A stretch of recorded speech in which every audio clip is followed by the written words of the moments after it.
बिस्मिल्लाहिर्रहमानिर्रहीम। अस्सलाम वालेकुम नाज़रीन, मैं हूं डॉक्टर अली और आप देख रहे हैं मेरा फेसबुक और यूट्यूब चैनल। नाज़रीन, पाकिस्तान पर किसी वक्त भी हमला हो सकता है। इस वक्त इंडिया की जानिब से कुछ गैर मामूली तैयारियां शुरू कर दी गई हैं और इंडियन तैयारे फ़िज़ा के अंदर बुलंद हैं। पाकिस्तानी शाहीनों ने मुंह तोड़ जवाब दिया है और इस वक्त नाज़रीन ताज़ा तरीन अपडेट्स ये हैं कि पाकिस्तान में एक बहुत बड़ा हथियार जो है वो पहुंच चुका है। ये हथियार क्या है जिसने भारतीय मीडिया की चीखें निकलवा दी हैं, और ये नाज़रीन बमों का बाप है जो कि पाकिस्तान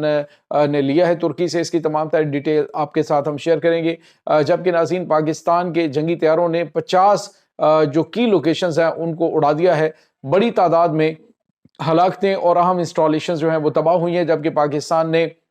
अफगानिस्तान की मरकजी क़यादत को निशाना बनाने का ऐलान किया है। इसकी ताज़ा तरीन अपडेट्स आज के व्लॉग में आप जान पाएंगे। वीडियो की तफसील में जाने से पहले अगर आपने हमारे इस चैनल को सब्सक्राइब नहीं किया हुआ तो आपसे गुजारिश है काइंडली इसको सब्सक्राइब कर लें और बेल आइकन को ज़रूर दबा दें ताकि हमारी आने वाली वीडियो सबसे पहले आप तक पहुंच सकें। नाज़रीन, हम आपके शुक्रगुजार हैं जो आप हमारे व्लॉग्स को देखने के लिए वक्त निकालते हैं और कमेंट सेक्शन में अपनी मोहब्बतों का इजहार भी करते हैं। नाज़रीन, इस वक्त सूरत हाल ये है कि पाकिस्तान और भारत के दरमियान कशीदगी जो है वो बढ़ना शुरू हो गई है। नाज़रीन, आपको याद होगा कि जब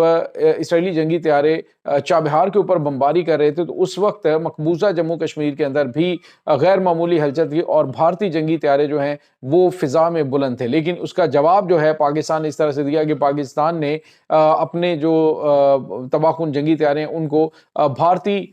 फिजाओं के बिल्कुल नज़दीक डिप्लॉय किया और वहाँ पे पाकिस्तानी जंगी तैयारों की पेट्रोलिंग के बाद शायद ये जो प्लानिंग थी वो सारी की सारी पोस्टपोन हुई। और उसके बाद अब एक बार फिर भारत ने पाकिस्तानी सरहद के करीब, नाज़रीन कराची वाला एरिया वहाँ पे और पाकिस्तानी सरहद के नज़दीक बहावलपुर सेक्टर है, रहीम यार खान है, वहाँ पे जंगी मशकों का ऐलान कर दिया। नाज़रीन, की जंगी मशकें एक बहाना है। असल में जो ईरान के अंदर सिचुएशन है उसका फ़ायदा उठाते हुए पाकिस्तान से जो मई वाली हजीमत है, मई वाली शिकस्त है, उसका बदला लेने की कोशिश होगी। लेकिन नाज़रीन, यहाँ पे बड़े अहम तरीन सवालात पैदा होते हैं कि क्या भारत के पास ये कैपेबिलिटी है कि वो पाकिस्तान के ऊपर हमला करने का रिस्क ले सकता है। तो नाज़रीन, आपको ये बताते चलें कि हालिया दिनों के दौरान तो भारत के पास कोई भी काबिल ज़िक्र वेपन नहीं आया, ना ही उसके पास कोई ऐसी चीज़ जो है वो मौजूद है जिस के हवाले से कहा जाए कि भारत जो है वो उसने जो अपनी कमज़ोरियाँ थी मई की जंग में उन पे काबू पा लिया और उसमें कुछ नई चीज़ें जो है वो ऐड करके वो अब बदला लेना चाहता है। क्योंकि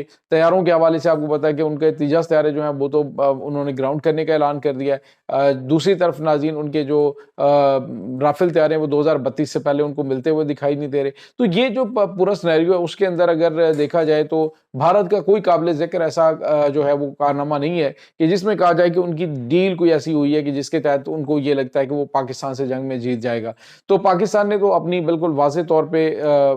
सूरत हाल बता दी और हालिया दिनों में पाकिस्तान ने जो बड़े-बड़े दिफाई मुआहदे किए, बड़ी-बड़ी जो चीज़ें पाकिस्तान कर रहा है वो इस तरफ इशारा करें कि पाकिस्तान की सलाहियत पहले से बढ़ी है। पाकिस्तान ने उन चीज़ों के ऊपर काबू पाया है। अब आप छोटा सा ट्रेलर देखिए पाकिस्तान की जानिब से कि पाकिस्तान जो है वो उसने जो है वो पाकिस्तान का एक नया जंगी तैयारा जो है वो भी मार्केट में आने वाला है। ये नाज़रीन आपको पता है कि पाकिस्तान और जो तुर्की है वो मिलके काम कर रहे हैं और तुर्की और पाकिस्तान का जो दिफाई मुआहिदा है वो भी बड़ा अहम है। अब आपको ये बताते चलें कि पाकिस्तान का एक हरकुलस तैयारा जो है ये C-130, ये पाकिस्तान का जो मिलिट्री कार्गो तैयारा है ये पहुंचा है नाज़रीन अंकारा में। और अंकारा में तुर्की पहुंचा है और बताया ये जा रहा है कि इस वक्त पाकिस्तान को डिलीवरी जो है वो रिसीव करने के लिए बुलाया गया है। पाकिस्तान ने जो गज़ाब मिसाइल है वो पाकिस्तान ने एक्वायर किया है। नाज़रीन, ये जो मिसाइल है नया जो गज़ाब मिसाइल है ये 970 किलोग्राम वजनी है और इसको वैक्यूम बम या थर्मोबैरिक वैक्यूम बम जो है वो कहा जाता है। ये ऐसा हथियार है नाज़रीन जो कि 3000 डिग्री सेल्सियस तक टेम्परेचर को इंक्रीज कर देता है और अपने 10 मुरबा किलोमीटर के इलाके के अंदर हर चीज़ जो है वो जला के राख कर देता है। और इसकी حرارت اتنی زیادہ ہے کہ جسم جو ہے وہ بھاپ بن کے، یعنی یہ نیوکلیئر ویپن نہیں ہے لیکن یہ ایسا تھرموویرک ویپن ہے جو پاکستان آنے والے دنوں کے اندر جنگ میں استعمال کر سکتا ہے۔ تو بھارت کو میسج دے دیا گیا، گزاپ میزائل پاکستان کے پاس پہنچ رہا ہے اور یہ پہلی ڈیلیوری پاکستان کو دی جا رہی ہے۔ آنے والے دنوں کے اندر اگر دشمن کوئی پاکستان کے خلاف مس ایڈونچر کرنے کی کوشش کرے گا تو پاکستان کے آرمی چیف نے واضح طور پہ بتا دیا ہے کہ مجھے وہ دنیا ہی پسند نہیں ہے جس میں پاکستان نہ ہو۔ تو ہم جو ہے وہ اپنی تیاریاں جاری رکھے ہوئے ہیں، اگر دشمن کبھی بھی کوئی مس ایڈونچر کرنے کی کوشش کرے گا تو اس کا وہ حشر کیا جائے گا جس کے بارے میں اس نے سوچا بھی نہیں ہوگا۔ اب ناظرین ایک اور بڑی ہمارے پاس خبر آ رہی ہے، وہ یہ ہے نیو یارک ٹائم نے لکھا ہے، میں پہلے دی ٹربیون کی خبر میں آپ کے سامنے رکھوں گا۔ دی ٹربیون نے لکھا ہے جی کہ پاکستان جو ہے اس وقت پاکستان نے بڑے پیمانے پہ افغانستان کے اندر دہشت گردوں کے ٹھکانوں کو نشانہ بنایا ہے اور ابھی گزشتہ 36 گھنٹوں کے دوران پاکستان نے جو 50 کی لوکیشنز ہیں ان کو ہٹ کیا ہے۔ ابھی ناظرین آج رات جو پاکستان نے ہٹ کیا ہے اس کی تفصیلات آ رہی ہیں کہ پکتیکا کے اندر، اور اس کے بعد پاکستان نے چمن بارڈر کا جو ایریا ہے وہاں پہ، اور اس کے بعد پاکستان نے ناظرین جو کابل ہے وہاں پہ بڑے پیمانے پہ اٹیکس کیے ہیں، جس میں بتایا جا رہا ہے کہ 2 ویئر ہاؤسز امونیشن کے وہ تباہ ہوئے ہیں اور جنگی طیاروں کے ہینگرز جو ہیں کچھ بچے ہوئے تھے بگرام ایئر بیس کے اوپر، اس کو تباہ کر دیا گیا ہے۔ تو پاکستان نے کھنڈرات میں تبدیل کر دیا یہ بگرام ایئر بیس۔ تو جو لوگ یہ کہہ رہے تھے پاکستان تو یہ بگرام ایئر بیس پکڑ کے تو اس کے انڈیا امریکہ کے حوالے کر رہا ہے، تو یہ کر رہا ہے، تو ان کو اب جواب مل گیا ہوگا کہ پاکستان جو ہے وہ اپنے نزدیک کسی بھی قسم کا کوئی خطرہ برداشت نہیں کرے گا۔ دوسری طرف ناظرین دی نیو یارک ٹائم جو ہے اس نے ایک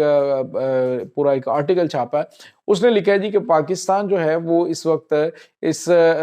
نے پاکستان کی سیکیورٹی ذرائع کے حوالے سے انہوں نے منسلک کر کے لکھا، انہوں نے کہا جی کہ پاکستان یہ کہہ رہا ہے جی کہ اگر ہمارے پاس کریڈیبل سورسز سے بڑے مصدقہ ذرائع سے یہ اطلاعات ملتی ہے کہ فلاں جگہ پہ ہیبت اللہ اخوندزادہ اور دیگر جو ان کی جو رجیم ہے ان کے افسران موجود ہیں کسی جگہ پہ، تو پاکستان ان کو ٹارگٹ کرنے میں بالکل بھی نہیں ہچکچائے گا، کیونکہ پاکستان اپنے گرد کسی قسم کا کوئی خطرہ جو ہے وہ اب نہیں افورڈ کر سکتا۔ اور ناظرین جہاں پہ آپ کو یہ بتاتے چلیں کہ ابھی جو پاکستان نے افغانستان کا ایریا کیپچر کیا ہے اس میں 28 کلومیٹر کا ایریا جو ہے وہاں پر جو بفر زون ہے وہ بنانے کی سجیشن اس وقت زیر غور ہے، اور اس میں بتایا جا رہا ہے کہ جو 28 کلومیٹر ہے اس میں پاکستان اور جو ممکنہ طور پہ آنے والی جو افغان فورسز ہیں، آنے والی افغان فورسز وہ مل کے اس پہ کام کریں گی، کیونکہ یہ جو موجودہ رجیم ہے اس کے حوالے سے تو بہت غیر معمولی اس وقت چیزیں ہو رہی ہیں۔ ناظرین افغانستان کے اندر جو افغان طالبان ہیں ان کے گرد گھیرا تنگ کر دیا گیا ہے، خود جو عوام ہے وہ ان کے خلاف اٹھ کھڑی ہوئی ہے اور افغان طالبان کو پکڑ پکڑ کے بازاروں چوکوں میں مارا جا رہا ہے اور ان کی جو بدماشی ہے اس کو نکالا جا رہا ہے اس وقت۔ تو ناظرین عام عوام جو ہے وہ اٹھ کھڑی ہوئی ہے، وہ اس وقت انتظار کر رہے ہیں کہ پاکستان ایک حتمی جو ہے وہ سگنل دے اور اس کے بعد افغانستان کے اندر رجیم چینج آپریشن جو ہے وہ شروع کیا جائے۔ تو یہ اس وقت ناظرین تازہ ترین اپڈیٹس چل رہی ہیں، پوری دنیا کے اندر حالات خراب ہیں، لیکن پاکستان اپنے جو مغربی خطرات ہیں ان سے نمٹنے کے لیے تیار ہے، اور اب بھارت جو کہ ان کے ساتھ بڑے وعدے وعید کر کے بیٹھا ہوا تھا، اب وہ سارے وعدے وعید بھی ہوا ہو گئے ہیں، کیونکہ انہیں پتہ ہے کہ پاکستان جو ہے اس کی کیپیبلٹی کیا ہے، اور اب پاکستان جس طریقے سے حملے کر رہا ہے تو پاکستان ان کو نہیں چھوڑے گا۔ اور ناظرین یہاں پہ آپ کو یہ بھی بتاتے چلیں کہ بھارت نے جو تقریباً $1.5 ارب افغانستان کے اندر خرچ کیا ہوا انفراسٹرکچر پہ، اس کو بھی تباہ کرنے کا سلسلہ جاری ہے۔ تو یہ ناظرین اس وقت تازہ ترین اپڈیٹس چل رہی ہیں اس تمام صورتحال کے بارے میں۔ آپ کا کیا کہنا ہے کمنٹ سیکشن میں اپنے خیالات کا اظہار ضرور کیجیے گا۔ انشاءاللہ بہت جلد ملتے ہیں ایک نئی ویڈیو میں، تب تک کے لیے اپنا بہت سارا خیال رکھیے گا۔ اللہ حافظ۔